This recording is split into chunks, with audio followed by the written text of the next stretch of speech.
जय हिंद दोस्तों। चलिए क्लास शुरू करते हैं हम लोग। पिछले क्लास में देखे थे मौलिक अधिकार में हम लोग दो समानता का अधिकार और स्वतंत्रता का अधिकार हम लोग देख चुके हैं। तो स्वतंत्रता का अधिकार बताए थे 19 से 22। उसमें एक बात आप लोग ध्यान देंगे, 21 प्राण एवं दैहिक स्वतंत्रता है, प्राण एवं दैहिक स्वतंत्रता। इसमें आपका 21 का छूट गया था, ऐड कर लेंगे। 21 का जो है आपका 86वां संविधान संशोधन 2002 में हुआ था, 2002 में। इसमें शिक्षा को मौलिक अधिकार बना दिया गया, शिक्षा को मौलिक अधिकार बना दिया गया।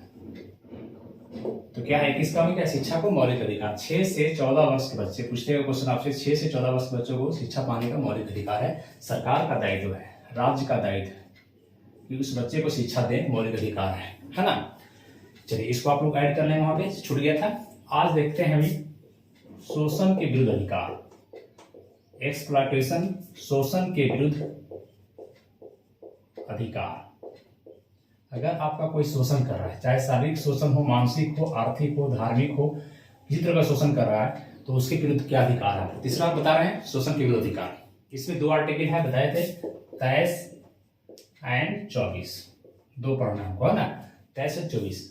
आर्टिकल 23 अनुच्छेद 23 क्या करता है। 23 में दो बातें हैं, 1 और 2 कर रहे हैं, है ना। इसमें है कि अगर पहले एक देख लीजिए, अगर कोई आपका ट्रैफिकिंग कर रहा है, मतलब दुर्व्यापार कर रहा है आपसे, आपका दुर्व्यापार, ट्रैफिकिंग इंग्लिश में कहते हैं ट्रैफिकिंग, या आपका बलात् जबरदस्ती, बलात् मतलब जबरदस्ती श्रम करवा रहा है, बाउंडेड करवा रहा है, नहीं फोर्स कर दीजिए, फोर्स करवा रहा है, फोर्स से आप करवा रहा है, या आपसे बेगारी करवा रहा है, बंधुआ मजदूरी, बाउंड के तहत। तीनों बात समझते हैं। दुर्व्यापार क्या होंगे कि अगर कोई आप व्यापार कर रहे हैं, किसी भी कोई बच्ची को उठा लिए आप और उसको बेच दिए गए, तो क्या हुआ, दुर्व्यापार। आपका शरीर के साथ व्यापार हो रहा है, शोषण हो रहा है आपका। कोई आपको जबरदस्ती किसी से ब्लैकमेलिंग करके शोषण कर रहा है, आपके शरीर के साथ सेक्सुअल हरासमेंट कर रहा है, सेक्सुअल संबंध बना रहा है, तो उस तरह से आप रोक है। बलात् श्रम, किसी से जबरदस्ती आप काम नहीं करवा सकते, किसी से आप जबरदस्ती काम फोर्स करके काम नहीं करवा सकते हैं। तीसरी बात है बेगारी नहीं करवा सकते, बिना मने मजदूरी दे के बेगारी करवा रहे हैं, है ना। फिर गाँव में बहुत बेगारी होता है, दे दिया पैसा कुछ 10,000 5,000 रुपया और बेगारी करवा रहा है, सूद पर उसको बेगारी करवा रहा है, सालों 2 साल 10 साल 20 साल बेगारी करवा रहा है। इस पर प्रतिबंध है, इस सब पर क्या है, प्रतिबंध है, प्रतिषेध है। कौन आर्टिकल 23 लगाता है। आर्टिकल 23 के तहत जो 23 पूछेगा, क्या पूछेगा, आर्टिकल 23 में क्या है, दुर्व्यापार, बलात्कार, बेगारी पर प्रतिषेध है। लेकिन एक इसमें दो बता रहे इसलिए, अगर आपातकाल आ गया, राष्ट्रीय आपातकाल आ गया, राष्ट्रीय हित की बात होती है, अगर देश के हित की बात होती है, अगर आपातकाल है, तो आप जनता को, सरकार यहाँ पे जनता को सरकार काम में लगा सकती है बिना उसकी इजाजत के। आपको करना पड़ेगा। मान लीजिए जैसे एनसीसी वगैरह होता है, क्या है एनसीसी वगैरह, ये सब तैयार रहता है, कभी भी सरकार इसको कर सकता है, पब्लिक को भी कर सकता है। मान लिया युद्ध हो जाए चाइना से, पूरा फोर्स लगा हुआ है, लेकिन आपको आपात स्थिति में, उस कंडीशन में सरकार आपसे भी काम ले सकती है, बिना आपकी इजाजत को आपको इन्वॉल्व करना पड़ेगा कि हर घर से दुगो दौड़िए, लड़िए देश के लिए, कर सकते हैं, है ना। चलिए 23 नंबर समझिए, अनुच्छेद 24। इसमें क्या है, इसमें है कि 14 वर्ष से कम बच्चे को आप किसी भी खतरनाक जगह, खतरनाक कानून नहीं लगा सकते हैं। 14 वर्ष, जैसे मान लीजिए अगर कारखाना में जहाँ मीथेन प्रोडक्शन होता है, कोयला कारखाना में, जहाँ पर गैस का ये उसको हानि होगा उसके शरीर का, इसलिए आप यहाँ क्या है कि बालकों के कारखानों आदि में नियोजन पर रोक है। ठीक है, 25 हो गया, क्लियर। इसको नोट कर लीजिए आप लोग, ध्यान से देखिएगा। बालकों के कारखानों आदि में नियोजन पर प्रतिबंध है, प्रतिषेध है, क्लियर। आगे आइए,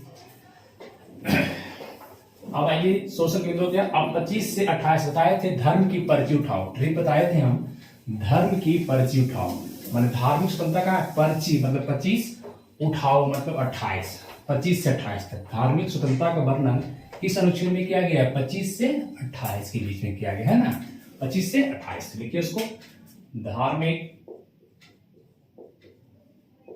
स्वतंत्रता, इसका वर्णन जो है 25 से 28 के बीच में है। धार्मिक, धर्म हो गया, क्या धर्म पहले लिख देते हैं, पर्ची 25 है, धर्म की पर्ची 28 उठाओ। ट्रिक है याद करने के, स्वाद में धर्म की पर्ची उठाओ, धर्म की पर्ची उठाओ, याद रहेगा 25 धर्म की पर्ची उठाओ। आप एक और करके देख लीजिए सबको, क्या क्या है अनुच्छेद 25 में, क्या है अनुच्छेद 25 में, क्या है? अंतःकरण की अपनाने, प्रचार करने की स्वतंत्रता। क्या समझे इसका मतलब? अनुच्छेद 25 में है कि कोई व्यक्ति अपने धर्म को अंतःकरण कर सकता है, प्रचार कर सकता है, प्रसार कर सकता है ना, प्रचार कर सकता है। तो इसमें किससे बड़ा है? 25 में खूब क्वेश्चन पूछता है, अंतःकरण की, अपनाने की, प्रचार करने की सुविधा, बल्कि आप अंतःकरण कर सकते हैं, आप धर्म का हो जाइए, आप धार्मिक प्रवृत्ति हो जाइए, आप दाढ़ी बढ़ा लीजिए, है ना, आप भगवा पहन लीजिए, आप पगड़ी बांध लीजिए, बांधने की स्वतंत्रता है आपको, आप कुछ भी कर सकते हैं, है ना। हर धर्म का, ईसाई, चर्च है, आप कुछ भी कर सकते हैं, अपना पढ़िए, जो करना है, आज़ादी है आपको। तो आप अंतःकरण की, अपनाने की, प्रचार करने की आपको स्वतंत्रता। लेकिन ऐसा नहीं है कि किसी के आप धर्म को, आप माने मुस्लिम है उसको हिंदू बना लीजिए, हिंदू है मुस्लिम बना लीजिए, सिख है उसको ईसाई बना लीजिए, ऐसा नहीं कर सकते। धर्म परिवर्तन नहीं करवा सकते किसी का ना। अनुच्छेद 26 आइए, इसमें है धर्म के प्रबंध की व्यवस्था। धार्मिक कार्यों की प्रबंध कर सकते हैं, शॉर्ट लिख रहे हैं, धार्मिक कार्यों के प्रबंध की व्यवस्था है। आप मैनेजमेंट कर सकते हैं अपने धर्म के प्रति, कैसे करना है काम, कैसे पूजा पाठ करना है, कैसे मंदिर बनाना है, सब प्रबंध आप कर सकते हैं, ठीक है। अनुच्छेद 27, इसमें है क्या? करों पर रोक, लेकिन फी लगेगा। आप हम लिखे, क्या समझ आया? कुछ नहीं समझ आया? करों पर रोक है, टैक्स नहीं, ये टैक्स पे नहीं, लेकिन आपको एंट्री फी लगेगा। कहने का मतलब ये है, अनुच्छेद 27 कहता है कि अगर कोई व्यक्ति अपनी संपत्ति का, अपने इनकम का धार्मिक कार्यों पर खर्च कर रहा है, धर्म पे खर्च कर रहा है, तो वो टैक्स नहीं देगा, टैक्स सरकार नहीं देगी। मान लीजिए मेरा इनकम 50 लाख महीना है और हम बहुत सारा पैसा, अधिकांश उसमें से लगभग खर्च करते हैं धर्म पर, तो सरकार टैक्स नहीं ले सकती है। टैक्स लगाने पर छूट है, करों पर रोक है। करों पर क्या है? रोक है। इसका मिसयूज लोग करते हैं।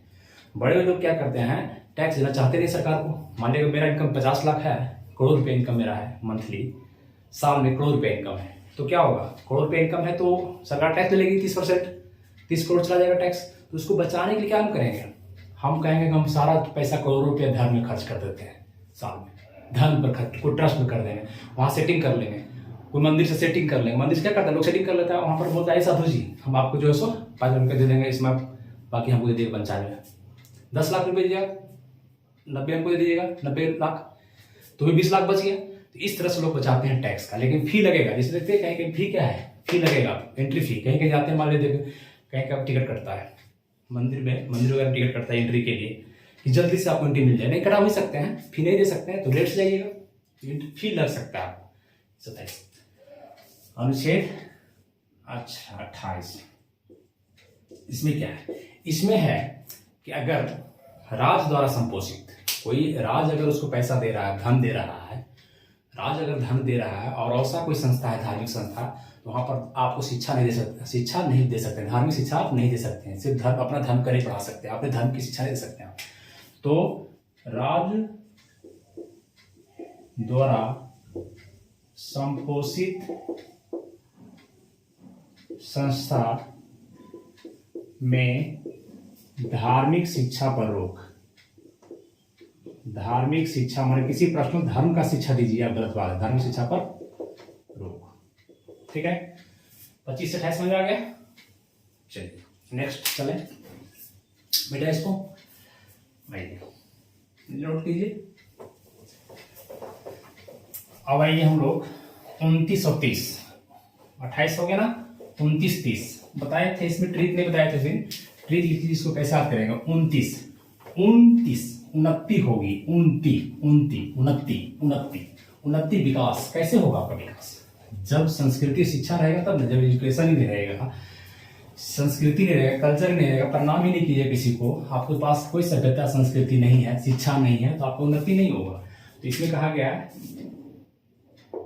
नेक्स्ट अधिकार है संस्कृति एवं शिक्षा का अधिकार। ए आर्टिकल 29 एंड सॉरी, हाँ ठीक है, 29 और 30, 29 और 30, 25 तक 28 तक बढ़ा दीजिए, 29 30। इसको आप कैसे रखेंगे? संस्कृति शिक्षा का अधिकार कहाँ 29 और 30 में बढ़ाने, कहाँ 29 और 30 में, कैसे बात याद रहेगा? शिक्षा से ही उन्नति होती है, उन्नति, ऐसे लिख देते हैं, उन्नति, उन मतलब 29, उन्नति मतलब 30, 30, तो उन्नति शिक्षा और संस्कृति से उन्नति होती है, याद कर लीजिएगा, शिक्षा एवं संस्कृति से उन्नति होती है, उन्नति 29 30 आ जाएगा। अब आइए अनुच्छेद 29 में क्या है? अनुच्छेद 29 में क्या है? इसमें है अल्पसंख्यक। अल्पसंख्यक समझते हैं, अल्प मतलब कम, संख्या किसी धर्म का हो, जात का हो, क्षेत्र का हो, किसी क्षेत्र में मान लीजिए कोई मुस्लिम कम है ना, और हिंदू ज्यादा है, तो अल्पसंख्यक कौन हो जाएगा? मुस्लिम। तो अल्पसंख्यक के वर्गों का, अल्पसंख्यक वर्गों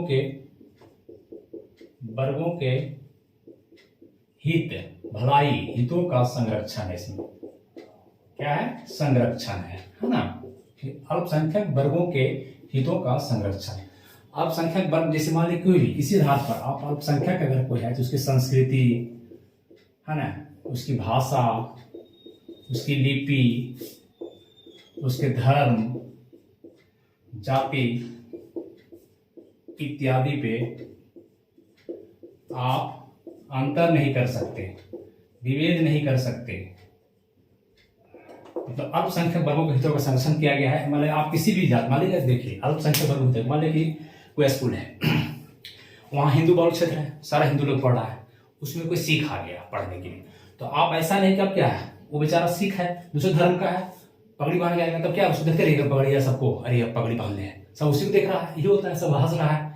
कोई दाढ़ी वाला आ गया तो उसको देख हंस रहा है, कोई अगर आ गया भगवा पहन के आ जाए, तो इसीलिए देखिए अभी जो हो रहा है साउथ में, मांग कर रहा है कि हम नकाब पहन, बुर्का पहन के जाएंगे, तो उसका रोक लगाएंगे, क्योंकि आप पहचान हो जाएगा आपका, तो आप किसी को रोक नहीं सकते हैं। जाति पर नहीं, एक जात का नहीं पढ़ने देंगे, ये हरिजन नहीं पढ़ने देंगे, ये मुस्लिम है नहीं पढ़ने देंगे, ये हिंदू है नहीं पढ़ने देंगे, आप नहीं कर सकते हैं। भाषा, कोई उर्दू अगर जानता है उर्दू जानता है, नहीं पढ़ने देंगे उसको।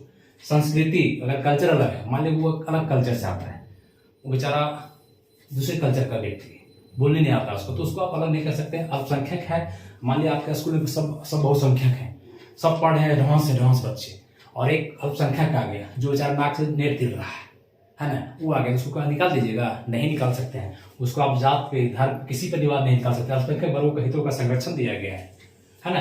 29 में क्या है? अल्पसंख्यक वर्गों के हितों का संरक्षण, वो भी पढ़ेगा आपके साथ रहेगा, ठीक है। लेकिन अगर कहा गया इसमें, मतलब इसलिए इसमें हो सकता है, देखिए संविधान निर्माता बहुत विद्वान थे और समझते थे इस बात को, वो समझते थे कि लिख देने से नहीं होगा, लोग जातीयता करेंगे, लोग धर्म पर बांटेंगे, लोग लिपि देखते हैं, हिंदू में मुस्लिम नहीं पढ़ पाता है, उर्दू वाला नहीं पढ़ पाता है, लिपि नहीं, भाषा पर भी अंतर करेंगे, तो इसलिए अल्पसंख्यक हितों को संरक्षण दे दिया गया है। लेकिन कह दिया गया कि अगर आपको कंफर्टेबल नहीं महसूस करते हैं तो आपको आर्टिकल 30 देते हैं, अनुच्छेद 30 देते हैं, इसको देते हैं, इसी को अल्पसंख्यक को ही देते हैं। यहां पर है कि अल्पसंख्यक वर्ग अपनी संस्थान चाहे तो खोल सकते हैं, 30 में वर्णन है, और राज्य राज धन मुहैया करवाएगी, धन देगी। कौन देगी? मुहैया करवाएगी, राज करवाएगी। धन धन कौन देगा? संपत्ति राज देगा। जिसे देखिए मदरसा खुलता है या संस्कृत विद्यालय देखिएगा, अलग भाषा का है, यहाँ भाषा का अंतर हो गया संस्कृत पर। मदरसा में क्या पढ़ता है? मदरसा में आपको ज्यादा क्या है, मुस्लिम पढ़ते हैं मदरसा में, हम अलग एक चलता है, हिला हिला पढ़ता है, आली बाली बानी तक है, ऐसे पढ़ता है मदरसा में। संस्कृत विद्यालय में संस्कृत की पढ़ाई होती है, स्पेशल संस्कृत भाषा की पढ़ाई होती है। तो आप चाहें तो खोल सकते हैं, इसके लिए आप फ्री हैं। ऐसा नहीं कि यहाँ मदरसा मुस्लिम लोग खोल दिया गया, ये जात नहीं खोला गया, संख्या पर हिंदुओं का, चाहे कोई पढ़ सकता है मदरसा में। ऐसा सिर्फ मुस्लिम पढ़ेगा, हिंदू पढ़ सकता है, अभी पढ़ सकते हैं। संस्कृत में कोई पढ़ सकता है, मुस्लिम पढ़ सकता है, सिख भी पढ़ सकता है, ईसाई भी सकता है, बौद्ध भी, जैन भी, कोई पढ़ सकता है। लेकिन जिसको पढ़ना है पढ़िए। अब मान लिया मदरसा में ज्यादा उर्दू चलता है, इसलिए मान लिया जाता है कि मुस्लिम का है, क्योंकि उर्दू भाषा ज्यादा चलता है। यहाँ संस्कृत चलता है, तो मान लिया जाता है कि संस्कृत जो है सो आपका किसका है? हिंदू का ज्यादा है। वैदिक धर्म हिंदू आर्य लोग आए थे, संस्कृत लेकर आए थे, मानता है कि संस्कृत का इसका मतलब हिंदू ही होगा यहाँ पर ज्यादा, ऐसा होता भी है। लेकिन पढ़ने के किसी को इस विद्यालय में राज खोला है तो कोई पढ़ सकता है। लेकिन यहाँ पर क्या है? अल्पसंख्यक वर्ग का हित का अच्छा है। जो यहाँ नहीं पढ़ना चाहते हैं आप अपना खोल के यहाँ पढ़ सकते हैं। खुल गया है, बढ़िया, ठीक है। 29-30 समझ आ गया? 29-30 आइए।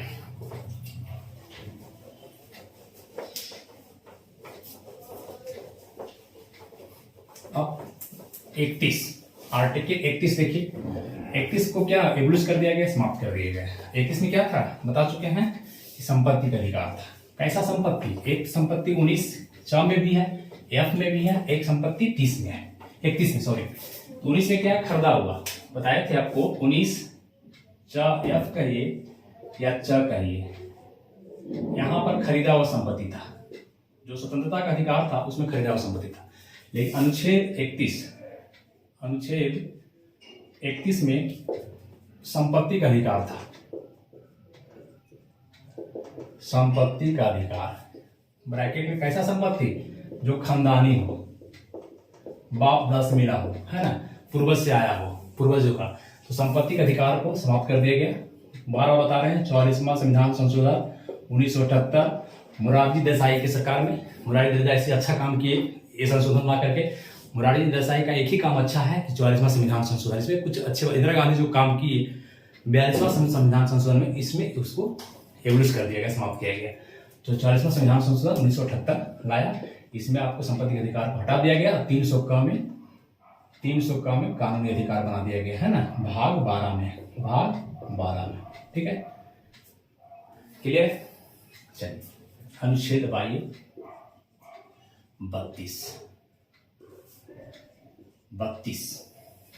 ये डॉक्टर है, ये क्या है? डॉक्टर है। संवैधानिक उपचार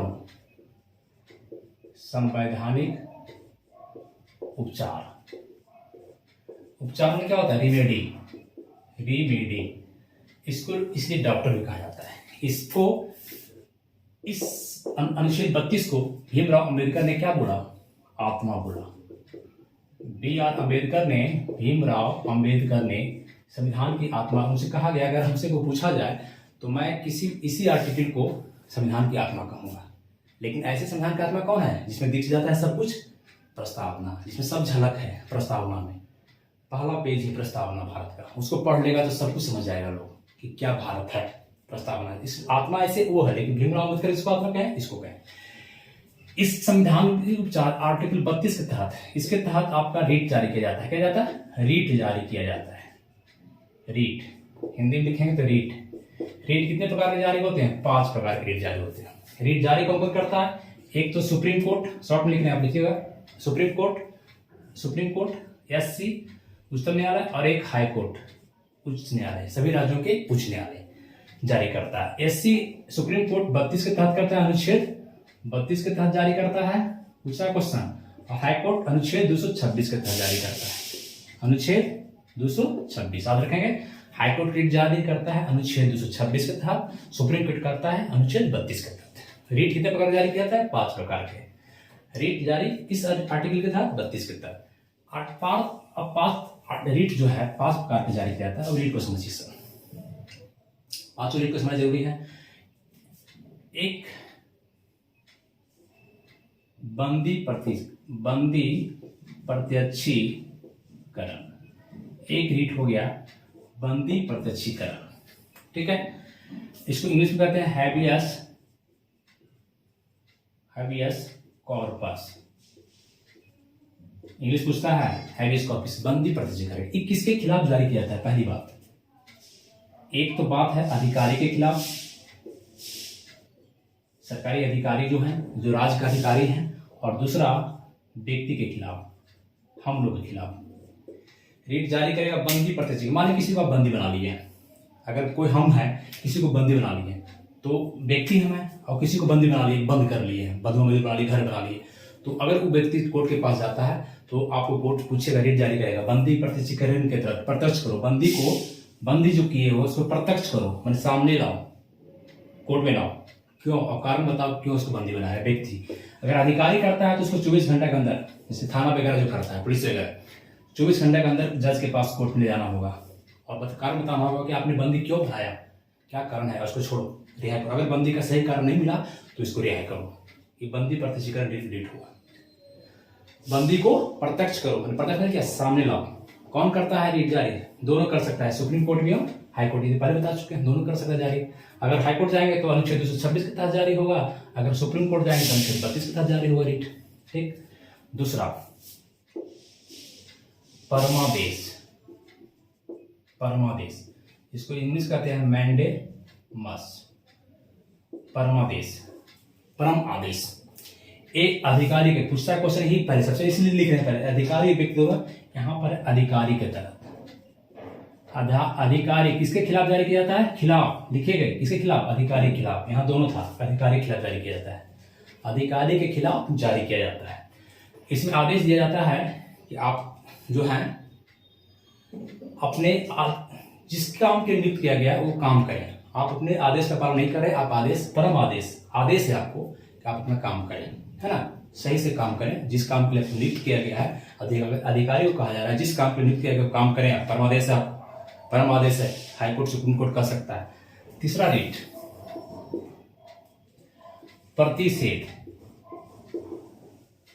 प्रतिषेध, इंग्लिश में कहते हैं प्रोहिबिशन। प्रतिषेध ये किसके खिलाफ जारी करता है? प्रतिषेध किसके खिलाफ जारी किया जाता है? न्यायिक या अर्ध न्यायिक संस्था के खिलाफ। न्याय मतलब क्या? प्रतिषेध जो है, सीधा सीधा समझिए कि प्रतिषेध कोर्ट खिलाफ, या हाईकोर्ट और सुप्रीम कोर्ट, जहां जाएंगे, हाईकोर्ट जाएंगे तो नीचे के न्यायालय को, चाहे न्यायालय का न्यायालय को, न्यायिक और न्यायिक, जो न्यायिक है, जो कोर्ट है, जुडिशियल कोर्ट है, सिविल कोर्ट है, या अर्ध न्यायिक संस्था। जैसे अर्ध न्यायिक संस्था क्या है? यूपीएससी क्या है? अर्ध न्यायिक संस्था है। क्या है? लोक सेवा आयोग क्या है? अर्ध न्यायिक संस्था है। तो इस सब अगर कोई गलत काम करती है, अर्ध न्यायिक काम करती है, गलत काम करती है, तो इसके खिलाफ जारी किया जाता है प्रतिषेध। पूछा जाता है कि आपने तुरंत रोकिए। प्रतिषेध में क्या होता है? रोकना। जो आप न्यायिक काम कर रहे हैं, जो आप न्यायालय में फैसला सुना रहे हैं, उसको रोका जाए, तुरंत कार्रवाई को रोका जाए। कार्रवाई जो किया जा रहा है उसको रोकिए। न्यायालय, ये न्यायिक क्या है? न्यायालय है, नीचे का न्यायालय है, इसके नीचे का न्यायालय है। अगर सुप्रीम कोर्ट में करते हैं तो हाईकोर्ट को रोक सकता है। सुप्रीम कोर्ट में अगर कोई रीट जारी करता है, प्रतिषेध रीट, तो हाईकोर्ट को भी पूछ सकता है कि आप अपना रोकिए। यूपीएससी को पूछ सकता है। अगर हाईकोर्ट में कोई जारी किया कोई रीट, ये रीट प्रोविजन रोड, प्रतिषेध रोकना है सर, हम रीट ले गए हाईकोर्ट में गए कि भाई हमारा मतलब जो कार्रवाई गलत हो रहा है सर, हम हाईकोर्ट चले गए, तो हाईकोर्ट नीचे न्यायालय जो फैसला दे रहा है, जो कार्रवाई कर रहा है, उसको कहेगा आपने रोकिए इसको, कार्रवाई को आप नहीं कर सकते, रोकिए इस कार्रवाई को, तुरंत रोकिए आप। बात समझ रहे हैं? तो प्रतिषेध आएगा, रोकने की बात आ जाएगी। ठीक, चौथा देखिए, यहां से चौथा लाते हैं, उत्प्रेषण। इंग्लिश में कहते हैं सर्टियोररी। क्या कहते हैं? सर्टियोरी, है ना, सर्टियोररी। एक मिनट, बहुत सारा आवाज आ रहा है, चलिए कोई बात नहीं। चलिए देखिए, तो उत्प्रेषण क्या है? वो कार्रवाई चल रहा है तो रोकना है। कार्रवाई अगर चल रही है तात्कालिक तो रोकना है। यहाँ दोनों सेम चीज देखिए, अंतर क्या है? यहाँ पर कार्रवाई चल रही तो यहाँ पर क्या उत्प्रेषण है। यहाँ पर अगर एचसी रीट जारी किया जाता है उत्प्रेषण के तहत, तो ऊपरी न्यायालय माने हाईकोर्ट, अगर सुप्रीम कोर्ट में करते हैं तो ये निचले न्यायालय को, हाईकोर्ट को पूछेगा कि आपने जो आपके पास निलंबित मामला है उसको ऊपर भेजिए, कार्रवाई पर ऊपर भेजिए, उत्प्रेषण कीजिए, ऊपर मेरे पास भेजिए। अगर हाईकोर्ट में रीट जारी करते हैं तो हाईकोर्ट टिचुलर कोर्ट को कहता है, सिविल कोर्ट को, कि आपके पास जो मामला है वो मेरे पास भेजिए। उत्प्रेषण मतलब उत्प्रेषण में उठाइए, मेरे पास भेजिए। तो यहाँ पर क्या है, कार्रवाई समाप्त होने के बाद, कार्रवाई समाप्त होने के बाद, अगर समाप्त हो गई कार्रवाई, सुना दिया फैसला, मान लीजिए किसी को हाईकोर्ट फांसी की सजा सुना दिया, ठीक, हमको फांसी की सजा सुना दिया, हमने रीट जारी किया, हाईकोर्ट सुनाया, अब हम कहाँ जाएंगे, सुप्रीम कोर्ट। हमने सुप्रीम कोर्ट गया और अनुच्छेद 32 के तहत हमने बोला कि हमें हाईकोर्ट ने फांसी सुनाया जो भी गलत है, यहाँ रीट जारी की, सुप्रीम कोर्ट रीट जारी की, सुप्रीम कोर्ट में रीट जारी की, कार्रवाई समाप्त हो गई। यहाँ कार्रवाई चलते रहता है प्रतिषेध में, यहाँ कार्रवाई समाप्त हो गई, फांसी दे दिया, कौन, हाईकोर्ट। हम गए सुप्रीम कोर्ट, सुप्रीम कोर्ट, तब हाईकोर्ट से सुप्रीम कोर्ट पूछता है कि आप मेरे पास भेजिए इस मामला को, आप जो भी कार्रवाई किए हैं, जो समाप्त किए कार्रवाई मेरे पास भेजिए, हम देखते हैं इसको। अब सुप्रीम कोर्ट फैसला जो उसे रद्द कर दे या कंटिन्यू रहने दे, तो आपको इस तरह, इस उत्प्रेषण के तहत आप निम्न न्यायालय से ऊपरी न्यायालय जा सकते हैं, ऊपरी न्यायालय जा सकते हैं। कार्रवाई समाप्त हो गया, फैसला सुना दिया तो भी आप जा सकते हैं उत्प्रेषण का, क्लियर। और लास्ट 5 रीट है, 1, 2, 3, दूसरा, तीसरा, चौथा और पांचवा हम लिखते हैं यहाँ पे, अधिकार परीक्षा। क्या है, अधिकार परीक्षा, परीक्षा, Q warrant, quo warranto, WARRANTO, warranto, अधिकार परीक्षा। ये जारी किया जाता है अधिकारी के थ्रू, मतलब अधिकार परीक्षा, ये नाम से स्पष्ट है क्या अधिकार है आपका, किस अधिकार से आप काम किए हैं, पूछेगा न्यायालय, किस अधिकार से, आपके पास क्या अथॉरिटी है, किस अधिकार से काम किए हैं आप ये काम नहीं कर सकते हैं, आपके पास अथॉरिटी नहीं है, किस अधिकार से पूछेगा, आपको जवाब देना पड़ेगा। तो अधिकार 5 प्रकार का जारी होता है, बिल्कुल समझ में आना चाहिए आपको, इजी है, समझ में आ भी गया होगा, है ना। टाइम के अभाव कारण थोड़ा सा जल्दी बोलना पड़ता है, नहीं तो इसको और अच्छा से समझाते हैं, है ना। चलिए बेटा, इसको आप स्क्रीनशॉट लीजिए और इसको 1-2 बार वीडियो देखेंगे, समझ में आ जाएगा, क्लियर है।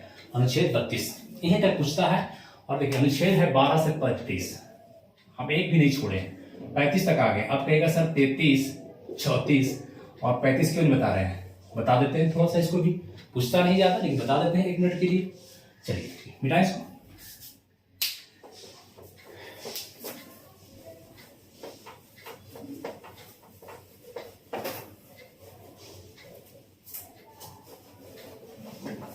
तैतीस, 34, 35 देखिए संसद को अधिकार है, 33, 34, 35 में सबको संसद पार्लियामेंट को क्या अधिकार है ये बताया गया है ना।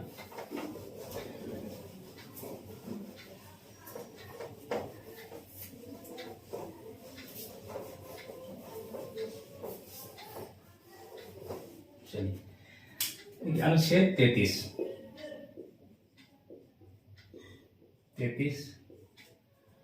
34 अनुच्छेद आप लिख लेंगे, अनुच्छेद 35 तीनों हो गया, 35 तक है, 12 से 35 मौलिक अधिकार। 33 में क्या है, अगर सेना किसी क्षेत्र में सेना, सशस्त्र बल हो, खुफिया विभाग हो, IB खुफिया विभाग है, इन लोग कहीं किसी क्षेत्र में कार्य कर रहा है तो इन लोगों पे मौलिक अधिकार का रोक रहता है। क्या रहता है, मौलिक अधिकार का, सरकार चाहे तो मौलिक अधिकार कम कर सकती है, इन लोग मौलिक अधिकार को कम कर सकती है, समझे बात को। 34 में क्या है, अगर कोर्ट मार्शल चल रहा है, सेना, कोर्ट मार्शल क्या होता है, एक तो कोर्ट है हम लोग का कोर्ट, एक तो कोर्ट हम लोग का है, और कोर्ट मार्शल क्या, सेना का कोर्ट होता है जहां सेना पर कार्रवाई चलती है। कोर्ट मार्शल अगर चल रहा है तो आपका मौलिक अधिकार का हनन रहेगा, मौलिक अधिकार को रोक रहेगा, ठीक है।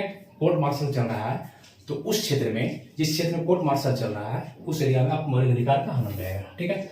35 क्या करती है, संसद को कानून, अनुच्छेद 35 संसद को अधिकार देती है, संसद को पावर देती है कि आप जो है सो आप मौलिक अधिकार पर कानून बना सकते हैं। क्या कर सकते हैं, कानून बना सकते हैं, माने घटा सकते हैं, बढ़ा सकते हैं, आप अपना संशोधन कर सकते हैं, उसको न्यायालय देखेगी। अगर संशोधन कर भी दिए तो बातें पढ़ चुके हैं, न्यायालय न्यायिक रूलिकल देखेगा, आच्छादन का सिद्धांत है, पृथक्करण का सिद्धांत है, अधित्याग का सिद्धांत है, तो पढ़ा चुके हैं। तो आप कर सकते हैं, लेकिन न्यायालय है बैठा हुआ, संरक्षक भी है। न्यायालय क्या है, अगर आप निलंबित करेंगे, आप रोकेंगे, संशोधन करेंगे, आप संशोधन करेंगे, संसद अगर संशोधन करती है तो न्यायालय क्या करती है, संरक्षण देती है। क्या देती है, संरक्षण देती है। तो आपको बात क्लियर। तो ये मौलिक अधिकार निलंबित हो सकता है राष्ट्रीय पत्रकाल में, राष्ट्रपति कर सकते हैं, बता चुके हैं। संशोधनीय भी है, संशोधनीय भी है मतलब परिवर्तनीय है, परिवर्तनीय है, मैंने परिवर्तन किया जा सकता है ना। इसमें आपका क्या है, संरक्षणीय है, संरक्षण भी किया जा सकता है। न्यायिक पुनर्विलोकन भी होता है, न्यायालय करता है पुनर्विलोकन। सारा कुछ आपका मौलिक अधिकार में हो सकता है। ठीक है, क्लियर हो गया।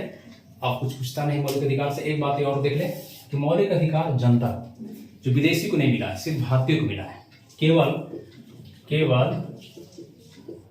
भारतीय, ये पूछता है क्वेश्चन, नागरिक को प्राप्त मौलिक अधिकार सिर्फ भारतीय नागरिक को प्राप्त है। कौन कौन सा आर्टिकल आप याद कर लेंगे। अनुच्छेद 15 पढ़ा चुके हैं। क्या है 15, धर्म, मूल, वर्ण, जाति, लिंग विभेद पर निषेध है। अनुच्छेद 15, 16 लोक नियोजन के विषय में अवसर की समानता हो गया। 16, 19 सही पढ़ाए हैं। 19 बोलने की आज़ादी सब, 19 सिर्फ केवल भारतीय नागरिक को प्राप्त है। 15, 16, 19, 29 अल्पसंख्यक वर्ग हितों का रक्षक। 30, 15, 16, 19, 29, 30 याद रखेंगे, सिर्फ भारतीय नागरिक को प्राप्त है। और विदेशी को भी प्राप्त है, और भारतीय को तो प्राप्त है, विदेशी को भी प्राप्त है। कौन कौन, ये पूछता है क्वेश्चन, विदेशी को भी प्राप्त है। 14 क्या है, विधि के समक्ष समानता, कानून के समय सभी समान है, या विधि का समान संरक्षण। तो 14, 20 अपराध दो सिद्धि पर संरक्षण है। 20 में अपराध करते हैं, दो सिद्ध हो गया तो संरक्षण 3 तरह का है। एक सजा एक ही बार, एक अपराध का एक ही सजा, अपराध जिसमें लागू हो वही सजा मिलेगा। और आप जो है सो स्वयं के विरुद्ध गवाही नहीं दिवा सकते हैं। 3 मिला था इसमें, तो 14 हो गया, 20 हो गया, ऐसा रहेगा। 14, 1, 20 और 20 में आपको जो ये क्या है 19 से 22 तक क्या है, 19 से 22 तक स्वतंत्रता का अधिकार। तो इसे याद रखिए, 14 याद कर लिए। समानता में एक आया 14, स्वतंत्रता का अधिकार 20, 21 प्राणियों की स्वतंत्रता, 21 का मतलब एक कहिए चाहे क कहिए, शिक्षा का अधिकार, ये आ गया, आपको जोड़ लेंगे इसको। ठीक है, बस 3 14, 20 हो गया। 20, 21 याद रखेंगे। 20, 21 यहाँ हो गया, और फिर 23, 24 शोषण के विरुद्ध अधिकार दोनों आ गया। धर्म वाला 25 से 28 सब आ गया। 25 से 28 सब आ गया। 25, 26, 28 इतना जो है विदेशी को प्राप्त है। याद रहेगा। आप कैसे करेंगे, 14 समानता का अधिकार एक उठा लेना है, 14 से 18 तक समानता का अधिकार एक उठा लेना है। स्वतंत्रता का अधिकार 19 से 22 तक है, तो उठाना कौन कौन है, 20 और 21 ए भी 20, 21 उठा लेना है। ठीक है, फिर शोषण के विरुद्ध अधिकार में 23, 24 दो ही था, शोषण के विरुद्ध अधिकार दो ही था, 23, 24 उठा लेना है। और धर्म की पर्ची उठाओ, धार्मिक स्वतंत्रता सब उठा लेना है। ये आपको विदेशी को प्राप्त है। इतना कितना विदेशी प्राप्त है, याद होना चाहिए। और ये हम केवल नागरिक, भारत के नागरिक को प्राप्त है। 15, 16, 19, 29, 30 15, 16, 19, 29, 30 याद रहेगा। उम्मीद करते हैं मौलिक अधिकार समाप्त हो गया चैप्टर। मौलिक अधिकार उम्मीद करते हैं कि आपको अच्छी तरह से समझ में आ जाएगा। अब आपको क्वेश्चन छूटेगा नहीं इससे। ठीक है दोस्तों, थैंक यू। मैं यही चाहता हूँ सारा क्वेश्चन बने आपसे। Thank you.